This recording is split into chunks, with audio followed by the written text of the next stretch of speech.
Hello everyone, welcome to Open Academy. मैं गौरव पचौरी एक बार फिर से स्वागत करता हूं दोस्तों आपका। आज हम बात करेंगे अपनी पॉलिटी के नेक्स्ट लेक्चर में। देखेंगे भाई क्या है आज दोस्तों हम बात करने वाले हैं दरअसल स्टेट गवर्नमेंट के बारे में, है ना। तो अब तक हमने यूनियन गवर्नमेंट के बारे में पढ़ा, संघ सरकार के बारे में पढ़ा। अब हम कहाँ आगे मूव करेंगे, स्टेट गवर्नमेंट के बारे में। तो आज देखते हैं। तो आपको यहाँ पर कुछ दिख पा रहा होगा स्टेट गवर्नमेंट के बारे में। ये लिखा हुआ है द स्टेट गवर्नमेंट, ठीक है जी, द स्टेट गवर्नमेंट, ठीक है ना। तो हमें भारत सरकार के, अभी तो हमने पार्ट 5 में क्या पढ़ा था, द यूनियन, ठीक है। पार्ट 6 में क्या पढ़ने, द स्टेट। तो पहली बात तो हमने पार्ट 5 में कहाँ कवर किया था, द यूनियन के बारे में, संघ सरकार के बारे में। अभी हम कहाँ मूव कर रहे हैं दोस्तों, पार्ट 6 में द स्टेट के बारे में। तो राज्य सरकार कैसे कार्य करती है, राज्य सरकार के सारे फंक्शंस हैं ना, सारे इनके वर्क है और क्या क्या इनके फंक्शन है, इनके बारे में बात करेंगे दोस्तों, है ना। तो पहली बात तो आपको यहाँ पे दिख रहा है राज्य सरकार के बारे में, राज्य सरकार, ठीक है जी। तो हम यहाँ पे देख रहे हैं स्टेट के बारे में। कौन सा भाग है भैया, पार्ट कौन सा है, 6वां है, ठीक है। तो आपको ये ध्यान रखना है कि राज्य द स्टेट गवर्नमेंट कौन से पार्ट में है, तो आपको ध्यान रखना है भाग 6 में। कौन कौन से आर्टिकल हैं भाई, कौन कौन से अनुच्छेद हैं। तो अनुच्छेद 152 से लेके 237 तक, तो 152 से लेके 237 तक किसके बारे में बोला गया है दोस्तों, स्टेट गवर्नमेंट के बारे में, राज्य सरकार के बारे में, है ना। तो पहली बात तो हम देखेंगे, सबसे पहले किसके बारे में देखेंगे, शुरुआत कहाँ से करेंगे ये भी देखना है। तो आपको बस इतना ही पता होना चाहिए यहाँ पे कौन सा भाग है और कौन कौन से आर्टिकल हैं। तो भाग 6वां है, आर्टिकल 152 से लेके 237 तक, ये क्या है, हमारी राज्य सरकार, ठीक है जी। तो हम दोस्तों आगे देखते हैं गवर्नर के बारे में। सबसे पहले आपको पता होना चाहिए, अगर हम राज्य सरकार के बारे में पढ़ रहे हैं, जिस प्रकार से दोस्तों देश का मुखिया कौन होता है, राष्ट्रपति होता है। तो हमने द यूनियन पढ़ा था, केंद्र सरकार पढ़ी थी हमने, है ना, सेंट्रल गवर्नमेंट पढ़ी थी, संघ सरकार पढ़ी थी, वहाँ पे हमने राष्ट्रपति के बारे में पहले जाना, फिर लोकसभा राज्यसभा के बारे में जाना, उनके कार्यों के बारे में जाना, ठीक है ना, प्रधानमंत्री के बारे में जाना। ऐसे ही दोस्तों हम यहाँ पे देख पाएंगे कि राज्य की अगर हम स्टडी करते हैं, राज्य सरकार की स्टडी करते हैं, तो सबसे पहले अपन क्या स्टडी करेंगे, तो आपको पता नहीं, सबसे पहले हम बात करेंगे गवर्नर की, राज्यपाल की बात करेंगे। तो सबसे पहले हम देखते हैं राज्यपाल के बारे में, ठीक है। तो आपको यहाँ पे दिख रहा है राज्यपाल, गवर्नर, है ना। तो पहली बात राज्यपाल के बारे में कुछ फंक्शन पता हो, तो यहाँ पे क्या दिख रहा है आपको, गवर्नर। तो दोस्तों गवर्नर किसका हिस्सा है, राज्य का हिस्सा है। तो ये क्या लिख रहा है, डबल कैपेसिटी, मतलब इसके पास क्या है, दोहरी क्षमता। दोस्तों अगर आपको पूछता है कि राज्यपाल के पास कैसी क्षमता है, कि भाई दोहरी क्षमताएं हैं, कैसे, वो अभी देख लेंगे। डुअल कैपेसिटी है राज्यपाल के पास, वो कैसे है, क्या मतलब है इस बात का, तो आप यहाँ पर देख सकते हो कि राज्य का कार्यकारी प्रमुख कौन होता है, राज्य का कार्यकारी एग्जीक्यूटिव हेड कौन होता है राज्य का, तो राज्यपाल होता है। तो राज्य का कार्यकारी प्रमुख कौन होता है, तो राज्यपाल होता है। और राज्य का संवैधानिक मुखिया कौन होता है, तो राज्यपाल होता है। तो दोस्तों राज्यपाल के पास डबल कैपेसिटी होती है, दो क्या होती हैं, क्षमताएं होती हैं, उसके बाद डबल पावर होती है। क्या क्या है वो आपको दिख रहा है। एक तो राज्य में जितने सारे काम होते हैं, जैसे कानून बनाना, सारे काम करना, जितने भी मतलब एग्जीक्यूटिव वर्क है जितने सारे, वो कैसे हैं, वो भी किनके अंतर्गत आते हैं दोस्तों, इसका मुखिया कौन है, राज्यपाल है। और साथ ही साथ जैसे देश का मुखिया, देश के संविधान का मुखिया कौन है, राष्ट्रपति है, उसी प्रकार राज्य के संविधान का मुखिया कौन है, राज्य लेवल पर कौन हेड है। तो हमारे पूरे कंट्री की बात करें, ओवरऑल बात करें, हम पूरे नेशन की बात करें, तो हमारा मुखिया कौन है, हमारे देश का मुखिया कौन है, तो राष्ट्रपति है। वैसे ही हमारे स्टेट का मतलब, टेरिटरी का मतलब, इसका मुखिया कौन है, तो भाई राज्यपाल है, ठीक है जी। तो हमें दो शब्द दिखाई दे रहे हैं, एक तो राज्यपाल राज्य का कार्यकारी प्रमुख होता है, साथ ही साथ संवैधानिक प्रमुख भी होता है। तो head of state and constitutional head of state. तो आपको दो शब्द याद रखने, head of state and constitutional head of state, ठीक है जी। आगे देखते हैं और क्या जिम्मेदारी है दोस्तों इसकी। पहली बात तो केंद्र के प्रतिनिधि के रूप में कार्य करता है दोस्तों, इसका मतलब representative of the union government.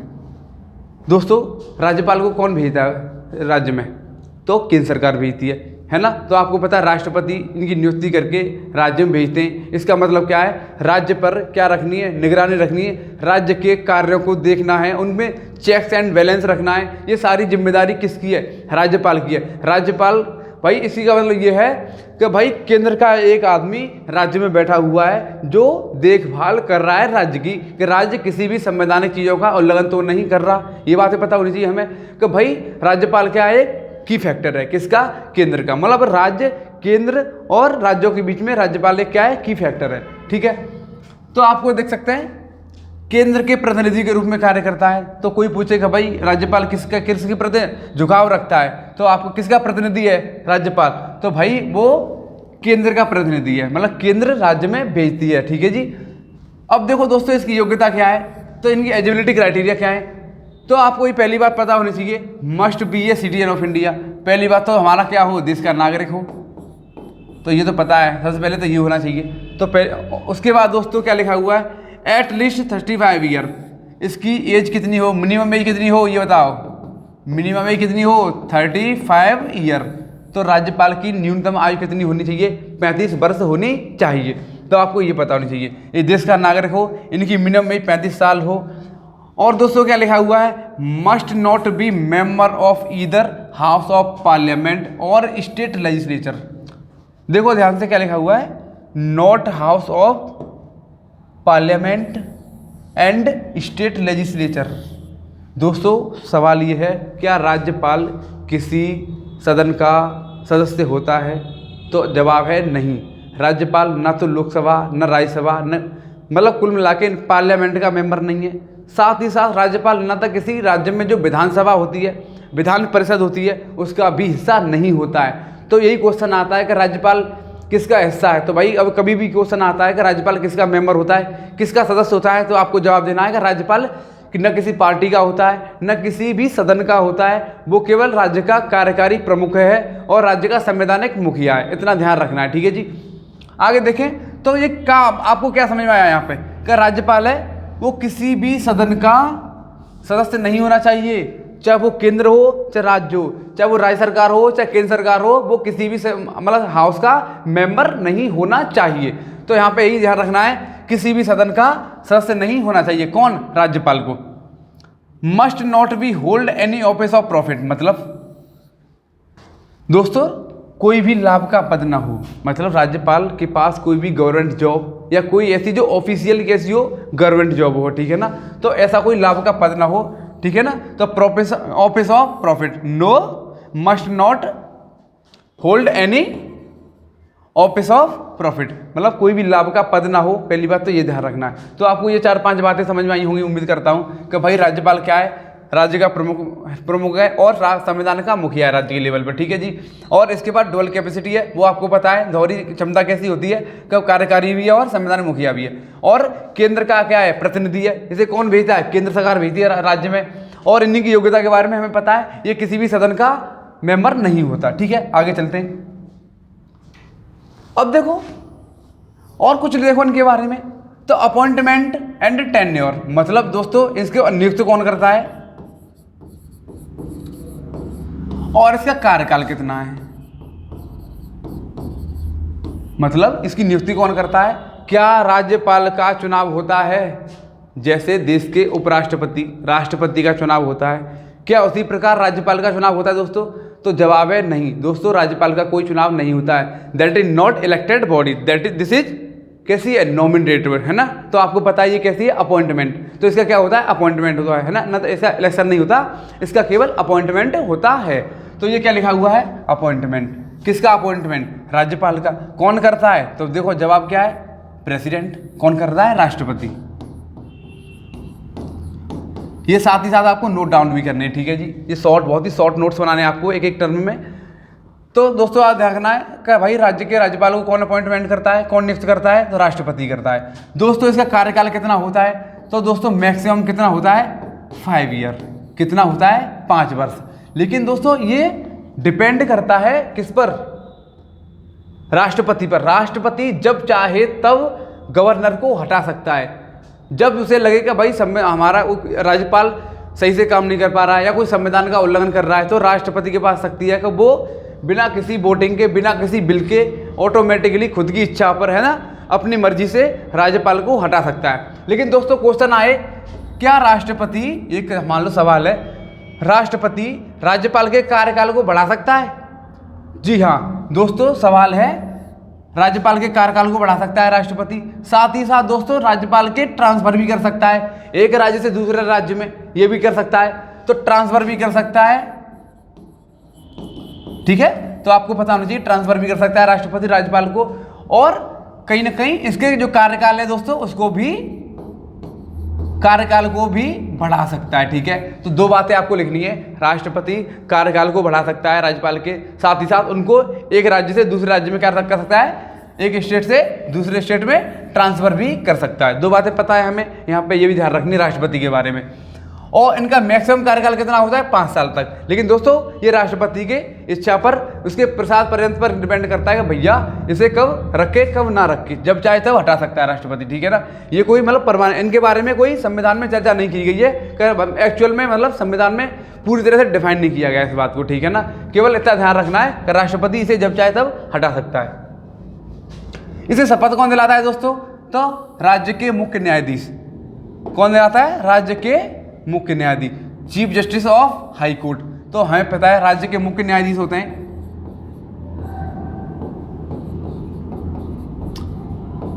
तो राज्य के क्या होंगे, मुख्य न्यायाधीश, इसे हटा सकते हैं, ठीक है। तो आपको ये बातें सारी समझ में आई कि इनका कार्यकाल कैसा होता है, और राष्ट्रपति इनके ऊपर क्या क्या एलिगेशन लगा सकता है, इनको हटा भी सकता है ना, इनका ट्रांसफर भी कर सकता है, ठीक है, एक राज्य से दूसरे राज्य में। और दोस्तों क्या लिखा हुआ है, एक देखो, 1 person can be appointed as a governor for more than 2 state. मतलब किसी राज्यपाल को हम एक राज्यपाल को एक से अधिक राज्यों के लिए नियुक्त कर सकते हैं, ये बात बोली गई है दोस्तों। कुल मिला के हमारे एक गवर्नर हैं, एक राज्यपाल हैं, वो 2 राज्यों के मुखिया बन सकते हैं। मान लो यूपी मान लो, राजस्थान मान लो, तो एक राज्यपाल एक बार में 2 राज्यों की जिम्मेदारी ले सकते हैं, है ना। ऐसी बात कहाँ बोली गई है, हमारे संविधान में। तो ये बात बोली गई है, होल्ड द ऑफिस। अभी आपको याद रखना है, 1 person can be appointed as a governor for more than 2 state. तो एक से अधिक राज्यों के लिए बातें बोली गई हैं, मतलब एक राज्यपाल, एक ही राज्यपाल एक से अधिक राज्यों की क्या कर सकता है, देखभाल कर सकता है, वहाँ पर नियुक्त हो सकता है, उनकी नियुक्ति हो सकती है। और दोस्तों ये एक आपको याद रखना है, ये संविधान संशोधन, तो 7वां संविधान संशोधन अधिनियम 1956, तो 7th कॉन्स्टिट्यूशन अमेंडमेंट इन 1956, जिसमें क्या बोला गया था, एक से अधिक राज्य के लिए राज्यपाल। मतलब जो बातें बोली गई मोर देन 2, एक से अधिक राज्य का राज्यपाल, मतलब मेरे ना एक ही राज्यपाल को हम 2 राज्यों में अपॉइंट कर सकते हैं। तो ये बात कहाँ बोली गई थी, ये कई बार दोस्तों पूछा गया है, बहुत ही इंपॉर्टेंट है, आपको लिख लेना है यहाँ पे। 7वां संविधान संशोधन, कौन सा, 7वां संविधान संशोधन अधिनियम 1956। तो आपको ये भी ध्यान रखना है, अधिनियम को, इसे एक्ट का ध्यान रखना है, तो ये आपको लिख लेना है, ठीक है। 7th constitution amendment act 1956, 1956, more than 1 state, ठीक है ना। आगे देखो, hold the office at the pleasure, मतलब दोस्तों प्रसाद पर्यंत of the president maximum 5 year. ये बात मैंने अभी आपको बता चुका हूँ कि भाई राष्ट्रपति इसको मैक्सिमम 5 साल की पावर देता है, लेकिन राष्ट्रपति के मन पर, उसकी इच्छाओं पर, उसके विवेक पर डिपेंड करता है कि वो उस राज्यपाल को जब चाहे तब हटा भी सकता है। लेकिन दोस्तों कभी क्वेश्चन आता है आपका कि जो गवर्नर है, राज्यपाल है, उसका जो कार्यकाल है वो फिक्स होता है, तो ये बात बिल्कुल गलत है, ठीक है ना। कोई फिक्स नहीं होता, मैक्सिमम 5 ईयर होता है। क्या लिखा हुआ है, अधिकतम 5 साल होता है, फिक्स नहीं होता है, उसे जब चाहो तब हटा सकते हैं राष्ट्रपति, ठीक है। तो ये आपको पता है, ये क्या करता है, इसके प्रसाद पर्यंत पर काम करता है, मतलब राष्ट्रपति की इच्छा पर निर्भर करता है इनका कार्यकाल, ठीक है। रेस्पॉन्सिबिलिटी दोस्तों, इनकी क्या क्या जिम्मेदारी है, जिम्मेदारियों के बारे में देख लेते हैं। तो इनके क्या क्या काम है, तो आपको पता होता है ये तो बातें। एक तो मुख्यमंत्री की नियुक्ति करते हैं ये, है ना, और क्या करते हैं भैया, और तुम्हारे जो जजेस होते हैं, ठीक है ना, एडवोकेट होते हैं, तो एक तो मुख्यमंत्री सीएम साहब को अपॉइंट करते हैं, उनके अदर मिनिस्ट्री मंत्रालय होते हैं, उनके मंत्रियों को अपॉइंटमेंट करते हैं, ठीक है ना, अदर मिनिस्टर को। और एडवोकेट जनरल ऑफ स्टेट, जो राज्य का क्या होता है, वकील होता है, उसे अपॉइंटमेंट करते हैं। क्या, एडवोकेट जनरल ऑफ स्टेट, मतलब राज्य का अधिवक्ता, ये आपको ध्यान रखना है। तो राज्य के अधिवक्ता को कौन अपॉइंटमेंट करता है भैया, हमारे गवर्नर साहब, ठीक है। और जज ऑफ द हाई कोर्ट, तो हाई कोर्ट के जज हैं, उनको भी अपॉइंटमेंट करते हैं। साथ ही साथ डिस्ट्रिक्ट, जो हमारे डिस्ट्रिक्ट कोर्ट होते हैं ना, उसके भी डिस्ट्रिक्ट लेवल पर भी क्या करते हैं, अपॉइंटमेंट करते हैं। तो ये इनके सारे काम हैं दोस्तों। ये क्या लिखा हुआ है, ये बात आपको बहुत ही ज़्यादा ध्यान रखनी है, क्योंकि दोस्तों यहाँ से कई बार क्वेश्चन पूछे गए हैं यूनिवर्सिटी से रिलेटेड, ठीक है ना। देखो क्या लिखा हुआ है, act as a ex officio chancellor, मतलब act as a ex officio chancellor of the state university, university का चांसलर। तो दोस्तों राज्य की जितनी यूनिवर्सिटी होती है उसका चांसलर कौन होता है, राज्यपाल होता है। ये आपको ध्यान रखना है कि स्टेट की यूनिवर्सिटी का चांसलर कौन होता है, तो राज्यपाल होता है। ये बात बहुत ही खूबी से ध्यान रखनी है, ठीक है। तो ये भी आपको पॉइंट याद रहना चाहिए, ठीक है। आगे चलें, तो आपको ये सारी बातें पता है, आगे देखते हैं। देखो यहाँ पे कुछ आर्टिकल दिए, मैं आपको आर्टिकल एक एक करके पढ़ देता हूँ, ठीक है, राज्यपाल के बारे में। और आपको आर्टिकल कुछ जो इंपॉर्टेंट आर्टिकल हैं वो ध्यान में रखने हैं, जो बार बार पूछे जाते हैं। जैसे आर्टिकल 153 में राज्यों के राज्यपाल, तो ये क्वेश्चन आता है कि कौन से अनुच्छेद में राज्यों के राज्यपाल के बारे में बात बोली गई है ना, राज्यपाल को कहाँ पे बताया गया है। तो अनुच्छेद 153 में। 154 में राज्य की कार्यपालक शक्ति, मतलब जो राज्यपाल है ना उसकी क्या एग्जीक्यूटिव पावर, ठीक है ना। कार्यकारी शक्तियां कहाँ पे हैं राज्य की, तो कार्यपालक शक्ति या कार्यकारी शक्तियां किसकी, राज्यपाल की, ठीक है ना। और 155 में दोस्तों राज्यपाल की नियुक्ति कौन करता है, राष्ट्रपति करता है। 156 में दोस्तों राज्यपाल का कार्यकाल, तो कार्यकाल मैक्सिमम कितना होता है, 5 साल होता है ना। 157 में दोस्तों राज्यपाल की नियुक्ति से होने के लिए जो हमारी एलिजिबिलिटी है ना दोस्तों, उनके बारे में, अर्हता के बारे में बात बोली गई है। 158 में दोस्तों राज्यपाल का कार्यकाल का राज्यपाल के जो कार्यालय है ना उसकी दशाएं, उसकी मतलब क्या क्या कंडीशन है, वो सारी बातें कुल मिला के यहाँ पर क्या लिखी है, कंडीशन।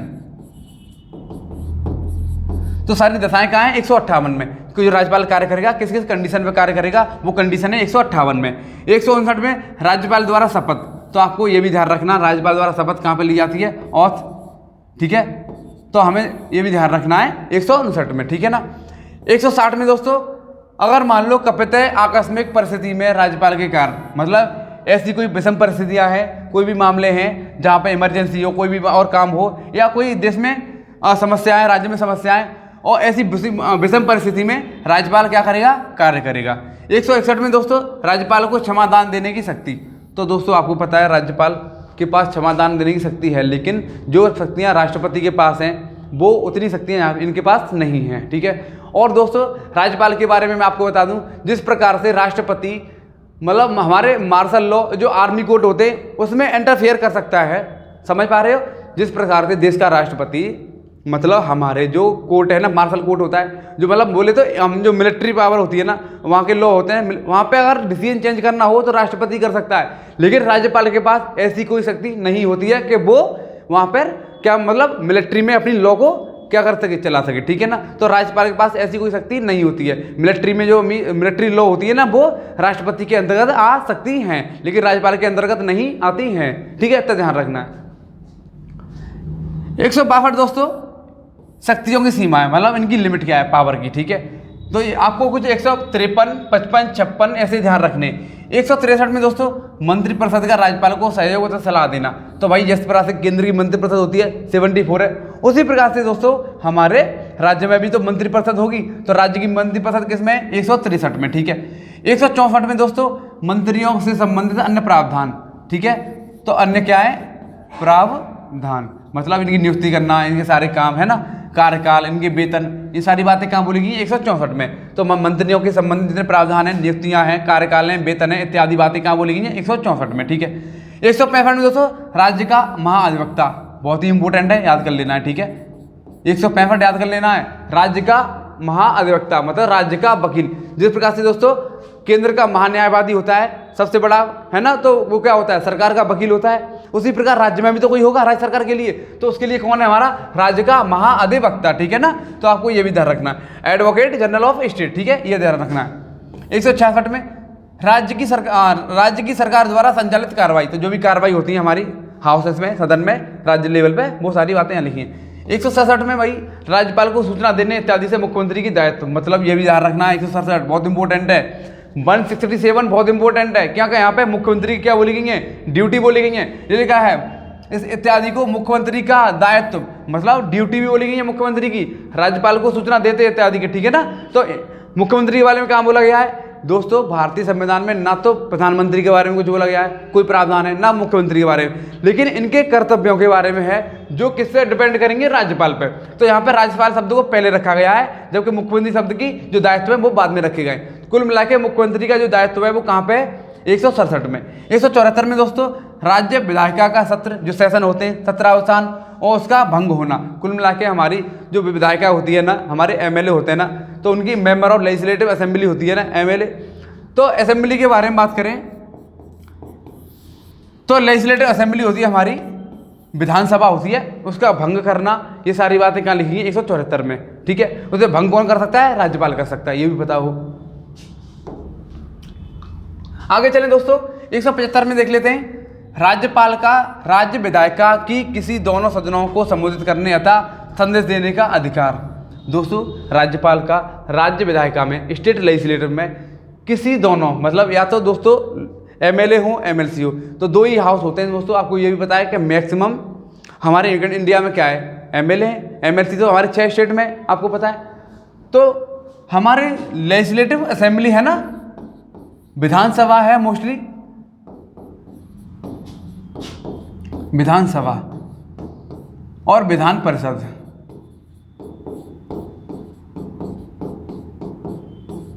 ये क्या है, विधान परिषद। दोस्तों ये से बोलते हैं लेजिस्लेटिव असेंबली और इसे लेजिस्लेटिव काउंसिल।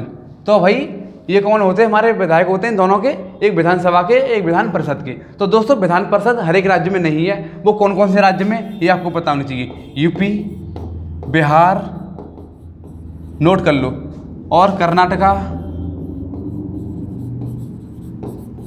और तुम्हारा महाराष्ट्र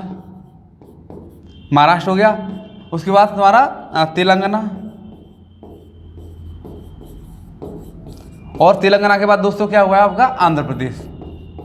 तो आपको पता होना चाहिए 6 राज्यों में हमारी क्या है, विधान परिषद है अब तक, ठीक है ना, अभी तक। बाकी कई राज्यों ने रिकमेंड भी किया है, बोला भी है केंद्र सरकार से कि हमें, जैसे बंगाल में अभी बोला गया था, और भी कई राज्यों में। तो प्रेजेंट टाइम में कितने राज्यों में विधान परिषद है, तो अभी देखेंगे दोस्तों विधान परिषद होती क्या है, आगे देख लेंगे इसका चुनाव कैसे होता है, सारे काम। अभी के लिए इतना ध्यान रखो कि भाई दोनों सदनों में, और हर राज्य में नहीं है, जहाँ पे है ना नहीं है तो वहाँ कोई दिक्कत नहीं है। तो ऐसे मामले में उनको संबोधित करने के लिए, उनको संदेश देने के लिए जो भी शक्तियाँ हैं 175 में, ठीक है ना, राज्यपाल के पास। 176 की बात कहें, राज्यपाल द्वारा विशेष संबोधन। तो दोस्तों स्पेशली अगर राज्यपाल है उसे एड्रेस करना है, संबोधन करना है, तो 176 में। अनुच्छेद 200 में दोस्तों विधेयक पर सहमति राज्यपाल द्वारा। तो भाई राज्यपाल को क्या करनी है, उस पर सहमति जतानी, किस पे, कोई बिल आता है, राज्य सरकार कोई बिल लेके आती है, तो उसमें उस पर सहमति करना राज्यपाल द्वारा, वो 200 में आर्टिकल में, ठीक है। 201 दोस्तों, राज्यपाल द्वारा राष्ट्रपति के विचार विमर्श सुरक्षित कर लेना। मतलब राज्यपाल द्वारा राष्ट्रपति के विचारार्थ सुरक्षित रख लेना। मतलब दोस्तों राज्य में कोई कानून आता है और उस कानून को राज्यपाल के पास पावर है कि वो एक बार राष्ट्रपति को दिखा दे, मतलब एक बार के लिए। और राज्यपाल मान लो, मतलब मान लो अब विधानसभा हमारी कोई बिल लेके आई, उसके बाद बिल दोनों हाउस में पास हुआ, जहाँ पे एक हाउस से एक सदन है वहाँ पे पास हुआ। उसके बाद दोस्तों राज्यपाल के पास बिल गया, कोई भी मामला, तो दोस्तों उसके बाद क्या होगा, राज्यपाल के पास ऐसी पावर है कि वो उस बिल को, उस डॉक्यूमेंट को राष्ट्रपति के पास भेजे और उनसे क्या करे, कंसर्न करे, उनसे बात करे। तो अगर वहाँ पे राष्ट्रपति रेटिफाई करता है तो ठीक है, नहीं करता तो वो बिल कोलैप्स हो जाएगा। ये डिपेंड करता है वो बिल है कैसा, मनी बिल है या सिंपल तुम्हारा ऑर्डिनरी बिल है, किस टाइप का बिल है ना। तो अभी चला ध्यान रखना है कि 201 में क्या है भैया, राज्यपाल द्वारा राष्ट्रपति के विचारार्थ को, उसके आइडिया को क्या करना, सुरक्षित रख लेना, ठीक है ना। 213 में दोस्तों राज्यपाल की अध्यादेश जारी करने की शक्ति। दोस्तों ये याद रखना है आपको हर हाल में, ऑर्डिनेंस जारी कहाँ पे होगा, 213 में, और राष्ट्रपति क्या करता है 123 में। उसी प्रकार राज्यपाल को अध्यादेश जारी करने की शक्ति है, हाँ है बिल्कुल। कौन से आर्टिकल में, 213 में, ठीक है। 217 में दोस्तों राज्यपाल को उच्च न्यायालय के न्यायाधीश की नियुक्ति करना के मामले में राष्ट्रपति द्वारा सलाह देना। तो दोस्तों हमें अगर हाई कोर्ट की जज हैं उनकी नियुक्ति करनी है तो राष्ट्रपति द्वारा सलाह लेना देना करना, ये सारे काम 217 में। 233 में दोस्तों राज्यपाल द्वारा न्यायाधीशों की नियुक्ति, ठीक है। 234 में राज्यपाल द्वारा न्यायिक सेवा के लिए नियुक्ति, ठीक है भाई। तो ये सारे मामले जुडिशरी से हैं। कुल मिला के हम आगे चलते हैं। अभी हमने कुछ आर्टिकल पढ़े दोस्तों, आपको जो इंपॉर्टेंट है वो आपको याद रखने, सारे याद नहीं रखने, जो हमारे मेन है जहाँ पे हमारे मैचिंग द फॉलोइंग आते हैं, कुछ मेजर पार्ट है, राज्यपाल से रिलेटेड 2-4 आर्टिकल हैं, वो आपको याद रखने। बाकी तुम एक आइडिया लगा सकते हो हमारा जो गवर्नर का सिस्टम है, राज्य की हमारा राज्य है, वो हमारे आर्टिकल कहाँ हो सकते हैं, तो आपको ऐसे आइडिया लगा के क्वेश्चन को अटेम्प्ट कर सकते हो। ठीक है, आगे बात करें दोस्तों मुख्यमंत्री के बारे में, तो आपको यहाँ पे दिख रहा होगा मुख्यमंत्री के बारे में क्या क्या लिखना है, तो आप पढ़ सकते हैं यहाँ पे मुख्यमंत्री के बारे में।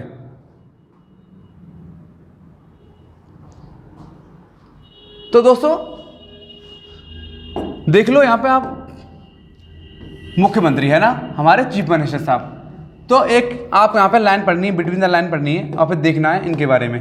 संविधान द्वारा सरकार की संसदीय व्यवस्था में राज्यपाल राज्य का संवैधानिक प्रमुख होता है। ये बात हमने पहले देख ली थी कि राज्य का मुखिया, राज्य का संवैधानिक मुखिया राज्यपाल होता है, जबकि वास्तविक मुखिया कौन होता है, मुख्यमंत्री होता है।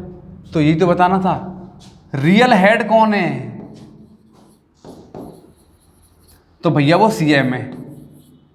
गवर्नमेंट का हेड कौन है, सरकार का मुखिया कौन है, तो वो भी सीएम है। लेकिन राज्य का मुखिया कौन है, तो आपको बताना है राज्यपाल है। ठीक है, तो हमारे पास क्या है, वास्तविक मुखिया कौन है, इसका रियल हेड कौन है राज्य का, तो सीएम है। और सरकार का मुखिया कौन है, राज्य सरकार का मुखिया कौन है, तो भी सीएम साहब है। ठीक है, लेकिन सरकार का संवैधानिक मुखिया राज्यपाल और हमारे राज्य के मुखिया तुम्हारे राज्यपाल, लेकिन रियल हेड कौन है वास्तविक, तो आपके सीएम साहब है। ठीक है, तो आपको ये याद रखना है। ठीक है, तो अभी हम क्या कह रहे थे, जबकि वास्तविक मुखिया कौन है, मुख्यमंत्री है। ठीक है, दूसरे शब्दों में दोस्तों राज्यपाल राज्य का मुखिया होता है, जबकि मुख्यमंत्री सरकार का। तो गवर्नमेंट सरकार का मुखिया कौन है आपको पता है, तो आपको पता है मुख्यमंत्री है। ठीक है ना, जबकि राज्य का राज्यपाल है। दोनों बातें पता है आपको, राज्य का मुखिया राज्यपाल है, सरकार का मुखिया मुख्यमंत्री है। ठीक है, आपको ध्यान रखना सीएम साहब होते हैं। आगे देखो, संविधान में मुख्यमंत्री की नियुक्ति और उनकी निर्वाचन के लिए कोई विशेष प्रक्रिया नहीं है। ठीक है, ये तो बात बोलनी थी। अभी आपको पूछता है कोई कि भारतीय संविधान में मुख्यमंत्री के लिए कोई विशेष प्रावधान है उनके चुनाव के लिए, उनकी नियुक्ति के लिए कोई भी, तो आप दोस्तों आपको जवाब देना है नहीं है, क्योंकि मुख्यमंत्री का चुनाव नहीं होता है। जिस प्रकार हमारे देश में प्रधानमंत्री का चुनाव नहीं होता है, उसी प्रकार मुख्यमंत्री का भी चुनाव नहीं होता है। जिस प्रकार से देश में दोस्तों केंद्र सरकार एमपी से बनती है, तो मेंबर ऑफ पार्लियामेंट का इलेक्शन होता है, एमपी का चुनाव होता है, उसी प्रकार दोस्तों राज्यों में एमएलए का चुनाव होता है, एमएलसी का चुनाव होता है। ठीक है ना, आपको याद रखना है, ना तो मुख्यमंत्री का चुनाव होता है, ना ही प्रधानमंत्री का चुनाव होता है ना, ऐसी कोई बात नहीं। इनकी केवल नियुक्ति होती है। क्या होती है, नियुक्ति होती है। चूंकि आपको पता है प्रधानमंत्री को कौन चुनता है, नियुक्ति कौन करता है इनकी, तो राष्ट्रपति करते हैं, जबकि मुख्यमंत्री की नियुक्ति कौन करता है, तो राज्यपाल करते हैं। आपको ये बातें पता होनी चाहिए। ठीक है, तो आपको ये पता है भारतीय संविधान के मुख्यमंत्री, संविधान में मुख्यमंत्री की नियुक्ति और उनकी निर्वाचन के लिए कोई विशेष प्रावधान, विशेष प्रक्रिया नहीं है, तो आपको ध्यान रखना है नहीं है। ठीक है, केवल अनुच्छेद 164 क्या कहता है, केवल अनुच्छेद 164 क्या कहता है भैया, कि मुख्यमंत्री की नियुक्ति राज्यपाल करेगा। बात खत्म हुई कि मुख्यमंत्री की नियुक्ति राज्यपाल करेगा। नो प्रोसीजर, नो किसका, चुनाव का कोई निर्वाचन की कोई प्रक्रिया ही नहीं है, केवल नियुक्ति होती है। कौन करेगा, राज्यपाल करेगा। बात खत्म हुई, आगे चलते। संसदीय व्यवस्था में राज्यपाल राज्य विधानसभा में बहुमत प्राप्त दल के नेता को ही मुख्यमंत्री नियुक्त करेगा। जिस प्रकार से दोस्तों कोई भी पार्टी का नेता, जो व्यक्ति जो मुख्यमंत्री बनना चाहता है, वो अपना बहुमत पास करके, अपने नंबर को पास करके, सिंपल मेजॉरिटी से, एब्सोल्यूट मेजॉरिटी से पास करके पूर्ण बहुमत ला के राज्यपाल को बता देगा कि भाई मेरे पास इतने विधायक हैं और मैं पूर्ण बहुमत प्राप्त कर चुका हूँ। आप उसके बाद क्या होगा, राज्यपाल क्या करेगा, उसे मुख्यमंत्री बना देगा। ठीक है, तो ये तो लिखा हुआ है संसदीय व्यवस्था में राज्यपाल राज्य विधानसभा में बहुमत प्राप्त दल के, जो पार्टी है, दल मतलब पार्टी, जो पार्टी बहुमत प्राप्त करके आई है ना, उस प्रकार उसी को क्या बना देगा, मुख्यमंत्री बना देगा। बात खत्म हुई।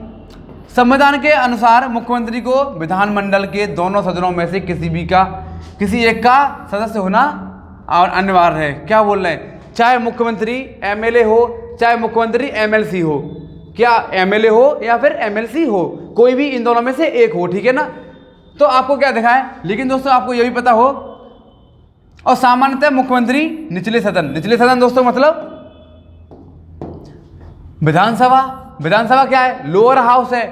से चुनाव जाता है, लेकिन अन्य अवसरों पर उच्च सदन मतलब विधान परिषद, ये क्या लिखा हुआ है, विधान परिषद, विधान परिषद के सदस्य का भी मुख्यमंत्री बन सकता है। क्या बोलना चाह रहे हैं भैया, कोई सीएम है, ठीक है, या तो वो एमएलए हो या वो एमएलसी हो, या तो वो विधानसभा का हो या वो विधान परिषद का मेंबर हो, ठीक है, तब वो क्या बन जाएगा, मुख्यमंत्री बन जाएगा। लेकिन दोस्तों कोई व्यक्ति एमएलए का चुनाव लड़ा और मान लो वो चुनाव हार गया, तो वो कहीं ना कहीं 6 महीने तक सीएम बन सकता है। उसके बाद 6 महीने के बाद या तो वो एमएलए की सीट का कहीं कवर कर ले, सॉरी एमएलसी की, या फिर वो एमएलए की, ठीक है ना। कुल मिला के एक मुख्यमंत्री हम 6 महीने तक मैक्सिमम उसे बना सकते हैं। उसके बाद उसे किसी न किसी सदन का मेंबर होना जरूरी है, अनिवार्य है, ठीक है, ये बात आपको पता है। तो यहां तक हमारा क्लियर है।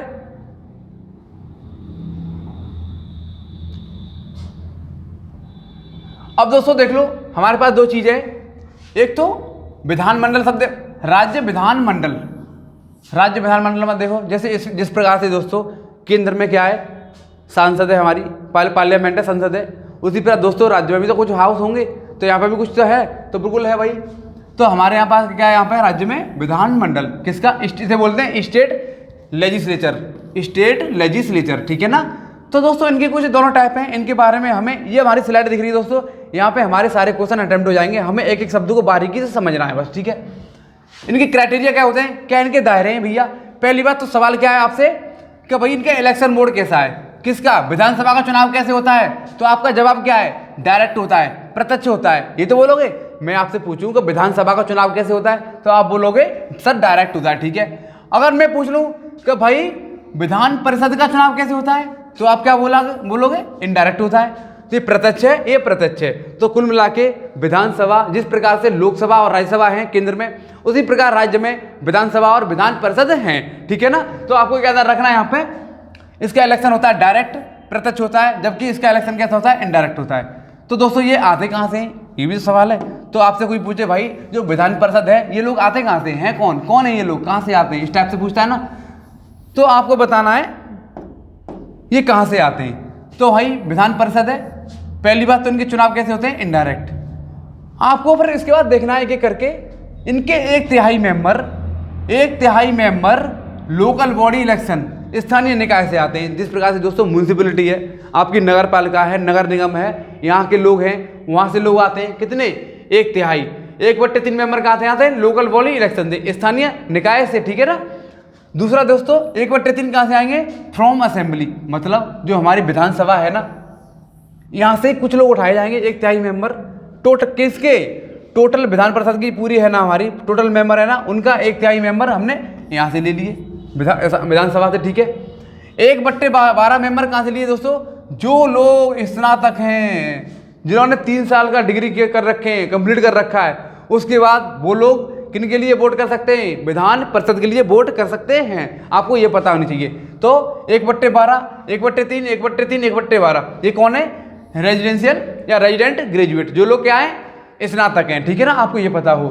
1/12 दोस्तों कहाँ से लेंगे, जो लोग पीजीटी, मतलब 3 साल के पीजीटी कर चुके हों, माध्यमिक स्कूल के अध्यापक से कम ना हो। कुल मिला के दोस्तों वो टीचर वोट करेंगे, इनके वोट मतलब वोटिंग में हिस्सा लेंगे जिन लोगों ने, जो कम से कम माध्यमिक स्कूल के अध्यापक मतलब टीचर से कम ना हो, मतलब इससे ऊपर हो सकते हैं, इससे कम ना हो।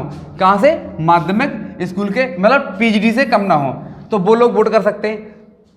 और दोस्तों 1/6 कहाँ से आएंगे, ये हमारे राज्यपाल देंगे, ये नॉमिनेट होंगे। तो 1/6 मनोनीत। तो आपको कितनी बातें पता है यहाँ पे, ये बताओ पहले। अभी देखो 1/3, 1/3, 1/3, 1/12, 1/12, आपको ऐसे याद रखना है। ये कोई पूछे भाई कि जो हमारी विधान परिषद है वहाँ के मेंबर कहाँ से आते हैं, इनका चुनाव कैसा होता है, इनडायरेक्ट होता है, ठीक है। 1/3, 1/3, 1/12, 1/12, 1/3 कहाँ से आएंगे, स्थानीय निकाय से, ठीक है ना, जो हमारी म्यूनसिपैलिटी होती है, निकाय चुनाव होते हैं, वहाँ से आते हैं, ठीक है। 1/3 कहाँ से आएंगे, हमारी असेंबली से, ठीक है, विधानसभा से, ठीक है। और 1/12 जो 3 साल तक हमारे ग्रेजुएट हैं, ठीक है ना। और 1/12 कहाँ से आएंगे, जो हमारे प्राइमरी स्कूल से ऊपर के टीचर है ना, वो वोट कर सकते हैं, ठीक है ना, ये ध्यान रखना है। दोस्तों इनकी संख्या कितनी होती है ये बताओ, संख्या बताओ।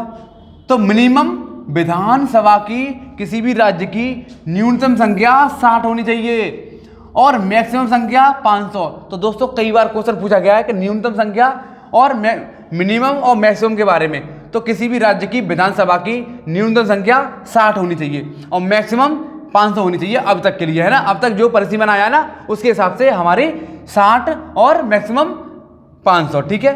आगे दोस्तों क्वेश्चन क्या है कि भाई विधान परिषद में कितने सीटें होनी चाहिए। ये क्या लिखा हुआ है, मिनिमम 40, याद रखनी है ये, मिनिमम 40। विधान परिषद में मिनिमम सीटें कितनी हो, 40 हो। और दोस्तों या तो 40 हो, उसके बाद क्या दोस्तों, 1/3 किसकी, असेंबली की क्या नहीं होनी चाहिए, अधिक नहीं होनी चाहिए। दोबारा से पढ़ो, एक बार लाइन पढ़ना। जो हमारी असेंबली है, विधानसभा है, विधानसभा की 1/3 से अधिक नहीं होनी चाहिए, ये तो लिखा हुआ है। तो 1/3 of the assembly, not more than 1/3 of the assembly, मतलब विधानसभा की सीट से 1/3, 1/3 से अधिक नहीं होनी चाहिए। किसी राज्य की सीटें हैं, मान लो यूपी है, यूपी का एग्जाम्पल बताऊं मैं, यूपी में कितनी सीटें हैं, 403 सीटें आपको पता है, किसकी, एमएलए की, विधानसभा की आपको पता है। लेकिन एमएलसी की सीट कितनी है यूपी में, बताओ, 100 सीटें दोस्तों। कितनी सीटें, 100 सीटें। कुल मिला के इसका मतलब क्या है कि यूपी में मतलब 1/3 से अधिक तो नहीं है। 1/3 कितना हो गया इसका, बोले तो 1/3 बात करें तो 3, 1 और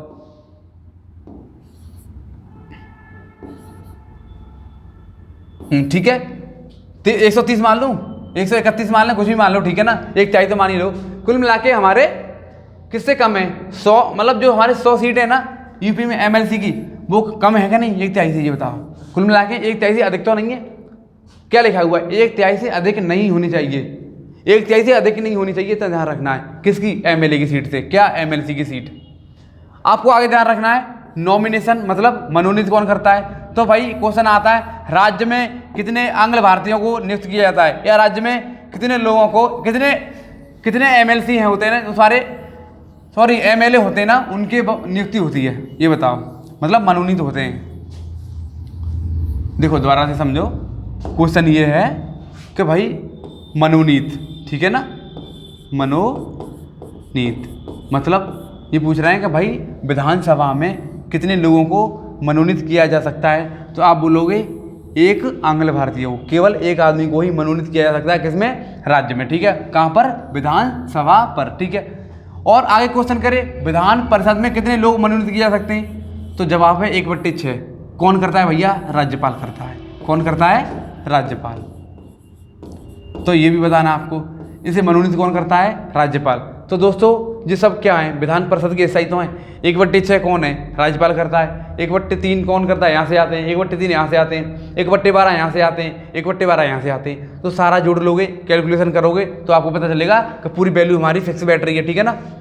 ये क्या लिखा हुआ है, CLASS, C for culture, L for literature, A for art, S for society और S फॉर स्पोर्ट्स। कुल मिला के दोस्तों ये हमारे 1/6 मेंबर है ना, ये जो लोग हैं ना 1/6 नॉमिनेटेड मनोनीत किए जाएंगे, वो कहीं ना कहीं इन क्लास से बिलोंग करते हों, या तो वो कहीं ना कहीं हमारे किसमें, लिटरेचर में हो, या तो हमारे किसी कल्चर चीज में हो, जो अपने कल्चर को प्रमोट करते हो वहाँ पे एक्सपर्ट हो, या वो दोस्तों साहित्य में बड़े एक्सपर्ट हो, साहित्यिक लोग होते हैं उनको एक्सपर्ट को रखेंगे, या जो कला में एक्सपर्ट हो, या जो समाज सेवा करते हो, या दोस्तों जो स्पोर्ट्स मतलब खेल में आगे एक्सपर्ट हो, ठीक है ना। उन लोगों को क्या करते हैं, मनोनीत करते हैं। कौन करते हैं, राज्यपाल करते हैं, ठीक है। तो ध्यान रखना है। तो C for culture, L for literature, A for art, S for social, S for sports. तो आपको ये भी याद ध्यान रखना है, ठीक है ना। आपको बार बार देख के एक बार नोट कर लेना, CLASS ट्रिक याद कर लेनी है आपको, ठीक है ना। तो CLASS क्या है, इसकी एक ट्रिक है, ऐसे आप याद कर सकते हैं। दोस्तों इसका कार्यकाल बात करें तो इसका कार्यकाल कितना होता है, मैक्सिमम कितना होता है कार्यकाल, 5 साल तक। इसका दोस्तों परमानेंट, क्योंकि 1/3 मेंबर रिटायरमेंट होते हैं हर 2 साल में। जिस प्रकार से दोस्तों राज्यसभा में भी रिटायर होते थे, उसी प्रकार दोस्तों विधान परिषद में भी रिटायरमेंट होते हैं। तो हर 1/3 मेंबर हर 2 साल बाद रिटायर होंगे। इसका मतलब ये कैसा संस्था है, स्थायी। तो आपको पूछे विधान परिषद कैसी है? स्थायी है। तो स्थायी सदन कौन सा होता है? विधान परिषद। और ये कैसा है? टेम्पररी। कौन सा? विधानसभा। ये कैसा? अस्थायी है। ठीक है, ये बात आपको पता होगी। तो कौन सा स्थायी है? ये तुम्हारा स्थायी है, जबकि स्थायी नहीं है ना, कभी भी भंग हो सकता है। कौन भंग कर सकता है? राज्यपाल। निवासी दोस्तों, क्या मुझे अगर एमएलए का चुनाव लड़ना है, एमएलसी का चुनाव लड़ना है, क्या मुझे उस राज्य का होना जरूरी है? क्या मुझे उस राज्य का निवासी होना जरूरी है? सवाल ये है। जिस प्रकार से दोस्तों, अगर मुझे एमपी का चुनाव लड़ना है, अगर मोदी जी चुनाव लड़ते हैं तो वो कहीं भी, अगर एमपी का चुनाव लड़ते हैं, लोकसभा का चुनाव लड़ते हैं, तो वो कहीं के भी हों। चाहे तमिलनाडु का व्यक्ति यूपी में आकर चुनाव लड़ ले, चाहे यूपी का व्यक्ति तमिलनाडु में रख ले। मोदी जी गुजरात के हैं और यूपी में आकर चुनाव लड़ते हैं हमारे, आपको पता है। लेकिन दोस्तों, विधानसभा में राज्य के मामले में ऐसा बिल्कुल नहीं हुआ। इस मामले में हमें उस राज्य का होना कंपलसरी है। अगर हम उस राज्य के नहीं हैं तो हम उस राज्य में चुनाव लड़ ही नहीं सकते। ठीक है, तो आपको यही बताना है कि भाई अगर हमें एमएलसी का चुनाव लड़ना है, ठीक है, एमएलए का चुनाव लड़ना है या एमएलसी का लड़ना है, तो उस राज्य का होना जरूरी है। तो हाँ जी बिल्कुल, तो राज्य का होना बहुत जरूरी है। ठीक है, या और मुझे अगर एमएलसी का चुनाव लड़ना है, परिषद का चुनाव लड़ना है, विधान परिषद का, तो राज्य का होना जरूरी है, बिल्कुल जरूरी है। ऐसे मतलब दोस्तों क्या होगा कि एमपी का आदमी राजस्थान में चुनाव लड़ेगा, राजस्थान का आदमी जाके यूपी में चुनाव लड़ेगा, तो बहुत दिक्कत हो जाएगी। ठीक है ना, तो कुल मिला के हमें क्या है, हमें स्टेट तक लिमिट रहना है। इसलिए हम उसे बोलते हैं द स्टेट गवर्नमेंट। मतलब सारी जो चीज़ सेंट्रलाइज चीज़ कहाँ पे है? स्टेट तक है। ठीक है ना, सारी अथॉरिटी कहाँ पे है? स्टेट के पास है। प्रिसाइडिंग ऑफिसर दोस्तों, पीठासीन अधिकारी, इनके पीठासीन अधिकारी ये कौन होते हैं? स्पीकर होते हैं, डिप्टी स्पीकर होते हैं, ये तो आपको पता ही है। तो विधानसभा में कौन होते हैं? स्पीकर साहब होते हैं और डिप्टी स्पीकर होते हैं। और विधान परिषद में चेयरमैन होते हैं, सभापति होते हैं या डिप्टी सभापति होते हैं। ठीक है, आपको पता है, उपसभापति होते हैं। तो इतनी बातें आपको दोस्तों पता है या नहीं, ये बताओ पहली बात तो। कोई यहाँ पर डाउट हो तो आप कमेंट करके देख लो एक बार। ठीक है,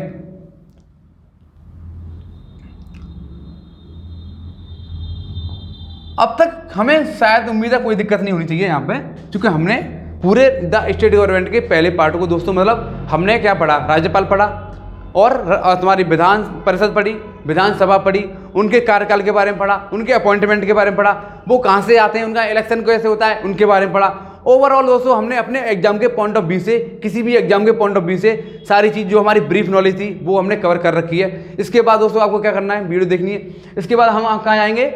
हाई कोर्ट के बारे में बात करेंगे, है ना, और धीमे धीमे जो राज्य के और भी कार्य हैं उनके बारे में बात करेंगे। अब तक के लिए हमने यहाँ पे राज्यपाल और विधानसभा, विधान परिषद के बारे में चीज़ें देखी। तो दोस्तों इसके बाद मैं अगली वीडियो लेके आऊँगा, इसके बाद चीज़ें कंटिन्यू करूँगा, हाई कोर्ट से शुरू करूँगा और आगे धीमे धीमे मूव करते चले जाएंगे। ठीक है, तो अब के लिए आपको क्या करना है? पिछली वीडियो भी देखनी है और यहाँ पे आके आपको लिंक करनी है अगली वीडियो को। ठीक है ना, और साथ ही साथ आपको MCQ लगाने। जब आप MCQ लगाओगे आपके अंदर एक कॉन्फिडेंस आएगा, क्योंकि हम चीज़ें कितनी भी पढ़ लें, जब तक हमारे पास कुछ प्रैक्टिस करने के लिए कोई प्लेटफॉर्म ना हो और हम अपनी नॉलेज को चेक कैसे करेंगे? तो नॉलेज को चेक करने के लिए हमें MCQ लगाने पड़ेंगे दोस्तों। तो आपको PYQ लगाने सारे, जब वो कहीं के भी हों, कैसे भी हों, PYQ लगा के आपको आने। ठीक है, और दोस्तों अगर कोई आपको डाउट आता है, कोई समस्या होती है, तो आपको कमेंट बॉक्स करना है, हमारी ईमेल पे मेल कर सकते हो, टेलीग्राम कर सकते हो। और दोस्तों इसकी जो टेलीग्राम जो PDF है ना, वो आपकी कहाँ पर है? टेलीग्राम पर है। तो आपको टेलीग्राम ज्वाइन करके आपको PDF प्राप्त कर सकते हो, वहाँ पे आराम से केयरफुली पढ़ भी सकते हो। तो थैंक यू सो मच दोस्तों, आपने जो चीज़ देखी आपको वीडियो समझ में आया होगा, उम्मीद करता हूँ। आपको क्या करना है? वीडियो को शेयर करना है, ठीक है, दोस्तों के पास, साथ ही साथ चैनल को सब्सक्राइब करना है। ठीक है, थैंक यू सो मच।